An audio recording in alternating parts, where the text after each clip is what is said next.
10 minute के show में आज हम बात करने वाले हैं मल्टीपल स्क्लेरोसिस के वो पॉइंट्स जो आपको एग्जाम में जाने से पहले याद होने चाहिए। तो बने रहिएगा साथ में। स्टार्ट करते हैं मल्टीपल स्क्लेरोसिस। मल्टीपल स्क्लेरोसिस के वो पॉइंट्स जो सबसे ज्यादा इंपॉर्टेंट है, जिसमें पहला वर्ड आता है डीमाइलिनेशन। Demyelination into CNS. अगर आपसे पूछा जाता है कि मल्टीपल स्क्लेरोसिस सीएनएस की बीमारी है या पीएनएस की, तो डायरेक्ट आंसर है सीएनएस की प्रॉब्लम है सर। ब्रेन और स्पाइनल कॉर्ड के अंदर माइलिन शीथ निपट जाता है। और आप सब जानते हैं कि माइलिन शीथ है तो हमारी स्पीड है, हमारा कंडक्शन फास्ट है। अगर मैं आपको अभी कहता हूं कि बेटा अपने हाथ ऊपर करो, right hand yes, left hand yes, आप कर सकते हैं। क्यों? क्योंकि इंपल्स कंडक्शन फास्ट है, माइलिन शीथ है, तो हम ये काम बेहतर कर सकते हैं। और अगर माइलिन शीथ निपट जाए या डिस्ट्रक्शन हो जाए, डीमाइलिनेशन हो जाए, तो इंपल्स कंडक्शन तो होगा पर बहुत ही स्लोली होगा।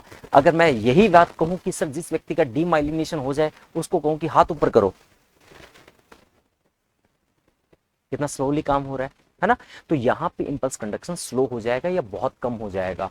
तो एक वक्त आएगा कि व्यक्ति में मस्कुलर वीकनेस आ जाएगी और धीरे धीरे धीरे वक्त बदलते बदलते लेटर फेज में आते आते ये पैरालिसिस में कंडीशन में कन्वर्ट हो जाएगा। यानी मसल्स में पहले वीकनेस है, बाद में पैरालिसिस है।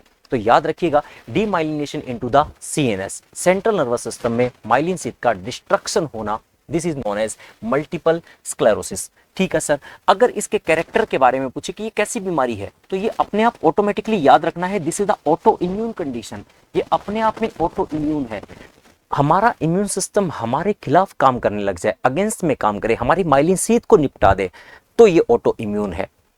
अगर मैं और बात करूं आपसे, क्या ये एक दिन में होने वाला है? नहीं सर, ये तो बहुत टाइम लग जाता है, धीरे धीरे डिस्ट्रक्शन होता है, फिर टाइम लग जाता है। टाइम लगने के लिए शब्द लेंगे हम प्रोग्रेसिव। ये अपने आप में ही एक प्रोग्रेसिव टाइप का न्यूरोलॉजिकल डिसऑर्डर है। प्रोग्रेसिव टाइप का न्यूरोलॉजिकल डिसऑर्डर है।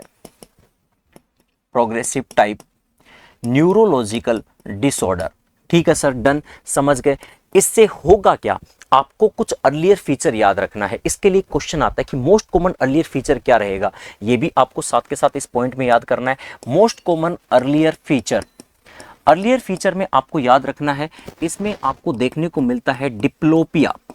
एक पिया या दो पिया? सर दो पिया, एक आंख उधर एक आंख इधर। मसल्स में इतनी वीकनेस आ जाती है कि आपकी एक्स्ट्रा ओकुलर मसल्स जो होती है, रेक्टस मसल, ओब्लिक मसल, उनमें वीकनेस आ जाती है और इस चक्कर में आपकी एक आंख उधर भागेगी, एक आंख इधर भागेगी। इसको कहते हैं डिप्लोपिया। ब्लर विजन होने लगता है, स्कोटोमा आगे के साइड में आपको देखने को मिलता है, साथ के साथ आपका विजन लॉस भी हो सकता है। एनीवे, हमें तो इतना सा पॉइंट याद करना है कि sir most common earlier feature multiple sclerosis का क्या है, दिस इज द डिप्लोपिया। एक और पॉइंट पे बात करते हैं सर। इसके बारे में कहा जाता है कि सर इसके कौन कौन से फिनोमिना है। एक जबरदस्त फिनोमिना है जिसको याद करना है मेरे बच्चों को, उत्तो फिनोमिना। उत्तो फिनोमिना, उत्तो फिनोमिना से क्या मतलब है सर? अच्छा, पहली बार तो मल्टीपल स्क्लेरोसिस पढ़ रहे हो तो एक बार घर बैठे बैठे ऐसे करो, आथू आथू। आथू से मतलब उत्तो फिनोमिना। क्या होता है सर उत्तो फिनोमिना?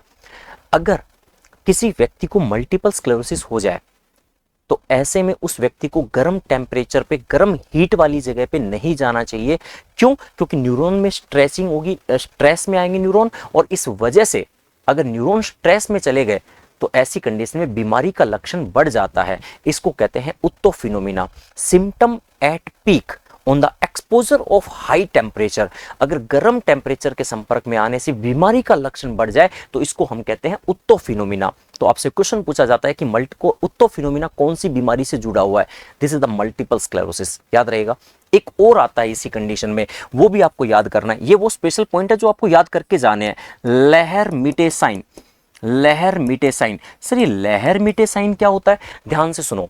आपको मैंने बताया कि ये नर्वस सिस्टम में सीएनएस की बीमारी है। अगर ब्रेन और स्पाइनल कॉर्ड के बीच के अंदर या साइड के अंदर, यहाँ पे मेडुला के आसपास के अगर माइलिन शीथ धीरे धीरे खत्म होने लग जाए तो व्यक्ति गर्दन को कई बार ऐसे फ्लेक्स करता है। जैसे मान लो मुझे मल्टीपल स्क्लेरोसिस है और मेरे यहाँ के किसी जगह पे पर्टिकुलर ब्रेन स्पाइनल कॉर्ड में माइलिन शीथ जब धीरे धीरे खत्म होने लग गए तो मैं गर्दन को फ्लेक्स करूंगा, अरे यार तो गर्दन को फ्लेक्स करता हूं तो नीचे एक करंट का झटका लगता है, ऐसा लगता है एकदम से इलेक्ट्रिकल इंपल्स दौड़ करके नीचे गई हो, ऐसा करंट का इलेक्ट्रिकल जो झटका लग रहा है ना, इसी को कह रहे हैं लहर मिटे साइन। मस्कुलोस्केलेटल सिस्टम के अंदर आप स्पॉन्डिलोलाइटिस पढ़ते हो, वहां पे भी आपको लहर मिटे देखने को मिलता है, इसमें भी लहर मिटे साइन होता है। ठीक है सर, डन, समझ गए। और बात करते हैं सर, इसी के अंदर आपको एक ट्राइड देखने को मिलता है, वो भी आपको याद रखना है, Charcot neurological tried, Charcot neurological tried. यहां पे आपको चारकोट न्यूरोलॉजिकल ट्राइड देखने को मिलता है, जिसमें आपको नाम याद रखना है NIS। आप खुद सोच के देखिए कि अगर ब्रेन और स्पाइनल कोड के अंदर हम बात कर रहे हैं कि सर माइलिन शीथ निपट जाए, तो सेरिबेलम का भी तो माइलिन शीथ जा सकता है, एग्री हो ना। और cerebellum is the part of CNS। ठीक है सर, सेरिबेलम का अगर माइलिन शीथ निपट गया तो वहां से हमें 4 फीचर हमेशा याद रखो। जब जब सेरिबेलम याद आता है, मैं कहता हूं सेरिबेलम के डैमेज होने से एक लड़की का नाम याद रखो जिसका नाम है निशा। निशा, आप में से भी कोई निशा मुझे देख रही होगी, निशा याद आएगी। जब जब सेरिबेलम डैमेज होगा तब तब निशा याद आएगी। सर निशा का क्या मतलब है? N stand for nystagmus, I stand for intentional tremor, S stand for slurred speech जिसको डिसआर्थरिया भी कहते हैं, और A स्टैंड फॉर एटेक्सिया। इसमें अगर मैं एटेक्सिया को हटा दूं तो NIS, निशा में से A हटा दो, NIS जो तुम्हें नजर आ रहा है, this is the Charcot neurological triad. तो ये भी क्वेश्चन आ सकता है। तो Charcot neurological triad which is seen into the multiple sclerosis, agree है ना। इतने पॉइंट याद हुए। सर मल्टीपल स्क्लेरोसिस का मैनेजमेंट हम एक ही पॉइंट पे याद कैसे करें? मैनेजमेंट मल्टीपल स्क्लेरोसिस का अगर आपको मैनेजमेंट याद करना है तो ये भी याद रखिए, एक ही वर्ड में खत्म करता हूं। मल्टीपल स्क्लेरोसिस के मैनेजमेंट के लिए कुछ मत दो, अगले को पैरासीटामोल दे दो। Sir paracetamol? अरे पैरासीटामोल वो नहीं जो तुम सोच रहे हो, PCM। सर पैरासीटामोल क्या बुखार की टेबलेट है, क्या मल्टीपल स्क्लेरोसिस में देंगे? अरे नहीं, PCM का मतलब दूसरा है यहाँ पे। PCM का मतलब, मेरी बात ध्यान से सुनो, जितने भी नर्वस सिस्टम के अंदर ऑटो इम्यून कंडीशन होती है वहां पे हमेशा PCM अप्लाई कर दीजिए। सर PCM से मतलब, P का मतलब यहाँ पे P stand for plasma pheresis, plasma pheresis, और C का मतलब कोर्टिकोस्टेरॉइड्स, कोर्टिकोस्टेरॉइड्स, और M का मतलब, यहां पे M का मतलब है मोनोक्लोनल ड्रग्स, मोनोक्लोनल ड्रग्स। ये कौन सी होती है? इसको आप लोग फार्मा वाले टीचर कहते हैं antibody against antibody, antibody against antibody. Sir ये क्या होता है एंटीबॉडी अगेंस्ट एंटीबॉडी? इसको हम लोग नाम से जानते हैं ओमालीजुमैब और द रूमालीजुमैब। आपने नाम सुना होगा, ओमाली एंड रूमाली। ओमाली रूमाली याद करने में बड़ा आसान है ना, ओमाली बोलो रूमाली बोलो, जुमैब शब्द इस्तेमाल कर सकते हैं, जुमैब, ओमाली रूमाली जुमैब। तो ये हम इसका मैनेजमेंट सीख गए। सर इसका कंफर्मेटरी कोई टेस्ट है क्या? Yes, CSF analysis.